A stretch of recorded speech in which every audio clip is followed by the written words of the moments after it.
Sa Biblia, ano bang dapat sundin yung sa Biblia, yung lumang tipan o bagong tipan? Kasi meron yung iba, wala yan sa lumang tipan yan, dito sa bagong tipan. Kasi halimbawa yung pananamit, sabi sa lumang tipan daw yun.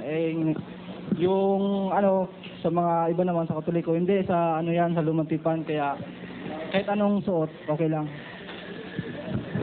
Alam mo, ang ibig mo sabihin sundin yung tutuparin, ano? Aha. Yung tutuparin natin, ano? Anong dapat sundin yung lumang tipan o bagong tipan? Oo nga. Ang ibig mo sabihin doon sa salitang sundin, tutuparin, ano? Alam mo, kung tutuparin, ang dapat natin tuparin, yung sinasabi sa 28:20 ni Mateo. Pakinggan mo, kapatid. Na ituro ninyo sa kanila na kanilang ganapin ang lahat ng mga bagay na iniutos ko sa inyo. Ang sabi ni Jesus, ituro nyo sa kanila, sa Kristiyano, na kanilang ganapin lahat ng mga bagay na iniutos ko sa inyo. Kaya ang tutuparin natin, gaganapin, lahat ng utos ni Kristo. Hindi yung utos ni Moises. Pakinggan mo.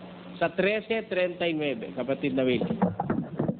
At sa pamamagitan niya, ang bawat nananampalataya ay inaaring ganap sa lahat ng mga bagay, na sa mga ito'y hindi kayo aariing ganap sa pamamagitan ng kautusan ni Moises. Tamo, pag yung kautusan ni Moises ang susundin mo ngayon, hindi ka magiging ganap sa Diyos. Pero sa pamamagitan ni Kristo, ang sumasampalataya at sumusunod, inaaring ganap sa lahat ng bagay. Na sa mga ito, hindi kayo aariing ganap sa kautusan ni Moises. Bakit? Pakinggan mo sa 7:12 ng Hebreo. Sapagkat nang palitan ang pagkasaserdote, ay kinailangang palitan naman ang kautusan. Ayun, nang palitan ng wika ang saserdote, kailangan palitan naman ang kautusan. Ano ibig sabihin nun? 8:13. Doon sa sinasabi niya, isang bagong tipan ay niluma niya ang una. Nung sabihin yung bago, luma na yung una. Pinalitan yung una, binateg yung pangalawa. Alin susundin? Yun yung ikalawa. So, sa bagong tipan tayo susunod.